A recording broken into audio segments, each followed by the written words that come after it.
چاہے جیسی بھی حکومت ہو، تاریخ پوری اٹھا کر کے دیکھنا، ظلم کے بعد جو غرور و تکبر میں آ کر فرعون بننے کی کوشش کرتا ہے، اس کا انجام اللہ تعالیٰ بہت بھیانک فرماتا ہے، بہت بھیانک انجام ہوتا ہے۔ اب کے ظالم بھی اپنے انجام کے بہت قریب آ چکے، انہوں نے ظلم اتنا کیا ہے، وہ بچوں کی آہیں، وہ عورتوں کی چیخیں کیا بارگاہ رب العزت میں نہ پہنچی ہوں گی؟ رب تبارک و تعالیٰ خود فرماتا ہے سَيَعْلَمُ الَّذِينَ ظَلَمُوا أَيَّ مُنْقَلَبٍ يَنْقَلِبُونَ، ان قریب ظالم یہ دیکھ لیں گے کہ کس پلٹی میں اللہ تعالیٰ انہیں گرانے والا ہے۔ جو جال وہ اپنے دشمنوں کے لیے بنتے ہیں، اللہ تعالیٰ اسی جال میں ان کو پھنساتا ہے۔ آج دیکھنا آپ تاریخ کی سچائیاں آپ کو اس بات کا جواب دیں گی۔ ظالم یہ سمجھتا ہے کہ میں خدا کے برابر ہو چکا، مجھے کوئی بھی ہلاک نہیں کر سکتا۔ اللہ تعالیٰ فرماتا ہے اینما تکونوا یدرککم الموت ولو کنتم فی بروج مشیدہ، تم مضبوط قلعے میں کیوں نہ بیٹھے ہو، موت تمہارے پاس آ کر پکڑ لے گی۔ اور رب تبارک و تعالیٰ کے لیے کوئی چیز ناممکن ہے۔ لوگ آج ہوا بناتے ہیں کہ ایئر ڈیفنس سسٹم اتنا بڑا ہے کوئی کچھ نہیں کر سکتا، ایک چھوٹے سے پدے سے ایک ناجائز کنٹری کو محفوظ دکھانے کے لیے دنیا پتہ نہیں کیا کیا باتیں وائرل کرتی ہے۔ اسرائیل کے پاس آئرن ڈوم ہے، ایئر ڈیفنس سسٹم اتنے بڑے ہیں، کوئی نہیں آ سکتا۔ وہ خدا ہے؟ کوئی خدا ہے؟ لیکن دنیا آج دیکھ رہی ہے، بہت ساری چیزوں کو دیکھ رہی ہے۔ مجھے یہاں پر کسی کے سلسلے میں نہیں کہنا ہے، لیکن ایک بات کہنا ہے کہ نشہ میں چور، گھمنڈ میں چور جو بندہ ہوتا ہے، اللہ تعالیٰ کبھی اس کو مچھر سے بھی ہلاک کرتا ہے۔ بہت بڑی طاقت کا اس سے مقابلہ ہونا ضروری نہیں، تمہارے پاس ہوگا بہت بڑا سسٹم، لیکن رب تبارک و تعالیٰ جب انتقام لے لے تو پھر تمہارے لیے بہت بڑی طاقتوں کی ضرورت نہیں۔ آپ کو میں تاریخ بتاؤں، عراق میں نمرود ایک زمانے میں اس طرح کی حرکت کیا تھا کہ اس نے بہت بڑی عمارت بنائی تھی، اور اس کے مطابق بات یہ تھی کہ وہ 1000 لوگوں سے تنہا لڑ سکتا تھا، اتنی اس کی طاقت تھی۔ شیر سے خود مقابلہ کرتا تھا، کبھی ڈرتا نہیں تھا۔ نمرود کی طاقت مشہور تھی اس زمانے میں، اور سارے لوگ اس کی طاقت کا لوہا مانتے تھے، حتیٰ کہ وہ کبھی اپنی زندگی میں بیمار نہیں ہوا تھا۔ آدمی جب بیمار نہیں ہوتا تو اس کا غرور بڑھ جاتا ہے، سوچتا ہے مجھے کچھ ہو نہیں سکتا۔ نمرود نے اس کے بعد یہ دیکھا ساری دنیا میرے قبضے میں ہے، طاقت و دولت کے ذخیرے سب اس کے پاس سے، لیکن ایک چیز نہیں تھی، موت۔ موت پر کنٹرول، اس کو کیسے کیا جائے کنٹرول؟ یعنی مرنے سے بچ تو نہیں پائے گا، یہ کنٹرولنگ پاور بھی ہمارے پاس ہونا چاہیے۔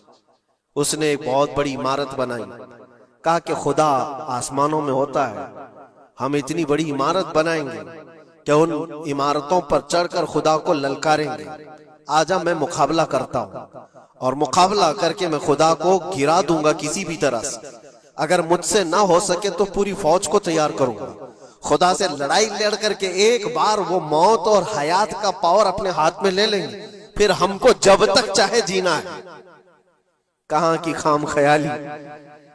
لیکن اس نے بنایا، پوری دنیا بھر سے لوگوں کو جمع کیا، سب کی زبان ایک بنایا، سب کی کرنسی ایک بنایا، ساری اس پوری دنیا کے لوگ اس کی فوج میں، سب کو یہ باور کرانا شروع کیا کہ ہماری لڑائی ہے دنیا سے نہیں، ہماری لڑائی کریٹر سے، خالق سے۔ ہم اس سے پاور چھین لیں گے ایک بار، اور پھر اپنے ہاتھ میں موت و حیات کا کنٹرول رکھیں گے۔ جس کو جتنی لمبی عمر چاہیے میں دوں گا، جس کو جب تک جینا ہے میں دوں گا، ازل تک، ازل سے لے کر ابد تک۔ یہ سارے خیالات اس کے تھے، اور اس نے جمع کیا، عمارت بھی بنایا، فوج بھی تیار کیا۔ کیا رب تبارک و تعالیٰ یہ نہیں دیکھ رہا تھا؟ اس کی تیاری، اس کا جمع کرنا، اس کی عمارت بنانا، بہت دنوں تک یہ سب کام چلتا رہا۔ رب تبارک و تعالیٰ کسی سے غافل نہیں، دلوں میں گزرنے والے حالات سے بھی بے خبر نہیں، لیکن بندے کو رب تبارک و تعالیٰ ڈھیل دیتا ہے، قرآن میں رب تعالیٰ فرماتا ہے وَلَا يَحْسَبَنَّ الَّذِينَ كَفَرُوا أَنَّمَا نُمْلِي لَهُمْ خَيْرٌ لِأَنفُسِهِمْ إِنَّمَا نُمْلِي لَهُمْ لِيَزْدَادُوا إِثْمًا. کافر جو ان کو ڈھیل ملی ہے یہ نہ سمجھیں کہ ہم نے جو ان کو چھوڑ رکھا ہے ان کے لیے بہتر ہے، بلکہ اس لیے ہم چھوڑ رکھے ہیں کہ وہ اور زیادہ کریں، اور زیادہ کریں. لیزدادوا اثما ولہم عذاب مہین، پھر ہم ذلت والا عذاب انہیں دینے والے ہیں. یہ مت سمجھ لو کہ رب تبارک و تعالیٰ ان سب چیزوں سے بے خبر ہے.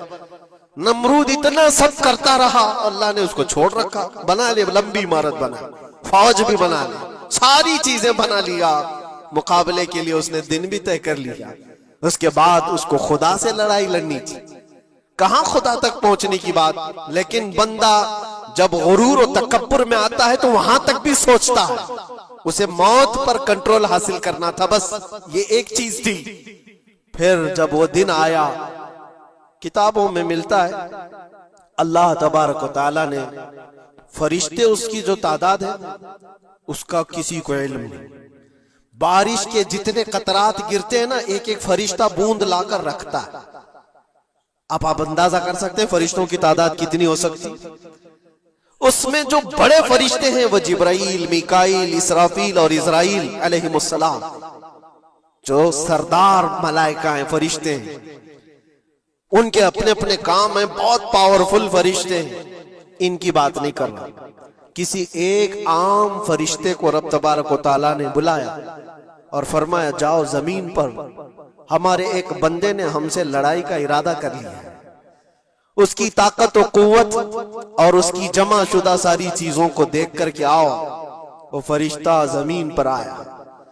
جس جگہ پر اس نے یہ سب جمع کیا تھا، فرشتہ اتر کر صرف اپنے پیر ہلایا تھا، پوری عمارت بھسم ہو گئی. کچھ نہیں کیا تھا، اس کی بنائی ہوئی عمارت بھسم ہو گئی. جتنی فوج جمع کیا تھا سب کیڑے مکوڑوں کی طرح مر گئے، اور سب کی زبانیں مختلف ہو گئی، کوئی ایک دوسرے کو پہچان نہیں پا رہا. یہ منٹوں کی بھی بات نہیں تھی، سیکنڈوں کی بات تھی. فرشتہ واپس چلا گیا، نمرود کا زوال ہو گیا، ختم ہو گیا. یہ تاریخ کی ایک بات ہے، اور یہ روایت ہم اپنی کتابوں میں نہیں رکھتے. یہ روایت یہودیوں کی کتابوں سے ہی ہے.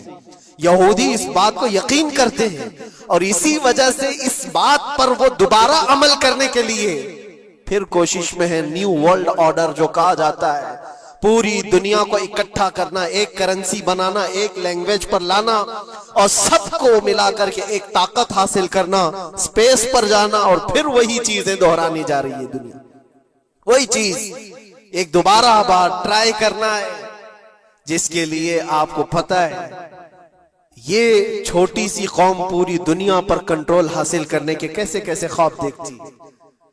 اگر آپ جائیں، اسلام دشمنی تو ان کی پرانی ہے، لیکن یہ جو 50,000 لوگوں کا قتل ہے، یہ صرف اور صرف ان کے اپنے ایک چھوٹے مقصد کے لیے.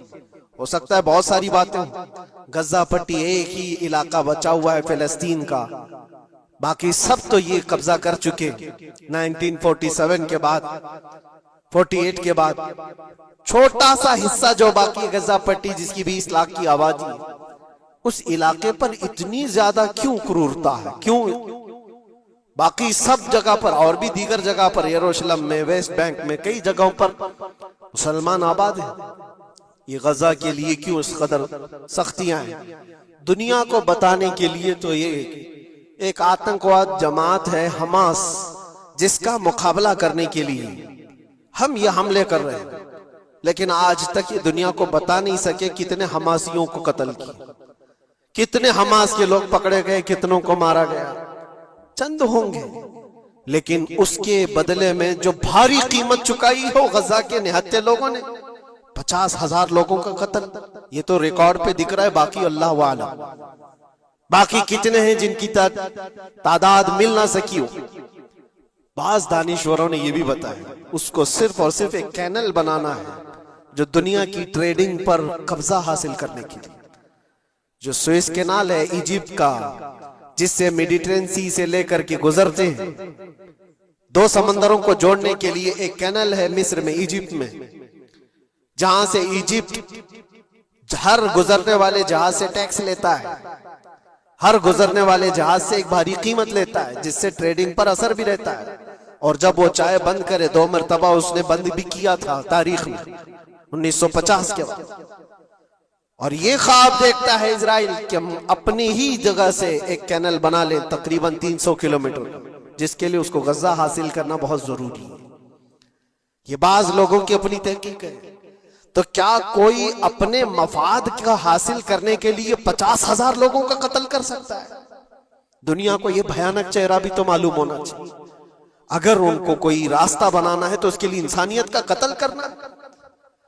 میں آپ کو ایک بات عرض کیے دیتا ہوں، قرآن پاک نے جو فرمایا وہ حق ہے، 100% حق ہے.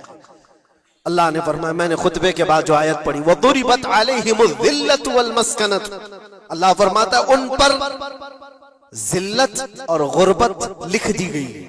کس پر؟ یہودیوں کے متعلق. وَبَاءُوا بِغَضَبٍ مِّنَ اللَّهِ، اور اللہ کے غضب میں رہیں گے وہ ہمیشہ. آپ سورہ فاتحہ میں پڑھتے ہیں نا غیر المغضوب علیہم ولا الضالین. مغضوب کا مطلب کیا ہے؟ جن پر اللہ کا غضب ہوا، اور وہ یہود قوم ہے. قرآن پاک کی میں آپ کو بات بتا رہا ہوں. اور اللہ تعالیٰ فرماتا ہے وجہ کیا ہے؟ ذالک بانہم کانوا یکفرون بآیات اللہ، وہ اس لیے کہ اللہ کی نشانیوں کو ٹھکراتے. ویقتلون النبیین بغیر حق، اور اللہ کے نبیوں کو ناحق قتل کرتے. اب دنیا کو یہ افسوس ہو رہا ہوگا، جیسے میں نے ابھی بتایا 50,000 لوگوں کا قتل وہاں کر دیا. ایران میں گھس گیا، شام میں گھس گیا، لبنان میں گھس گیا، ہر جگہ مار مار مار اور لوگوں کا قتل. میرے عزیزو، یہ تو عام لوگوں کا قتل ہے. اور قرآن یہ کہتا ہے یہ وہ قوم ہے جو اللہ کے نبیوں کو قتل کرتی تھی. اور تاریخ میں ہے تقریباً 10,000 نبیوں کو انہوں نے قتل کیا ہے. 10,000 نبیوں کو انہوں نے قتل کیا ہے، صرف اپنی من مانی بات نہ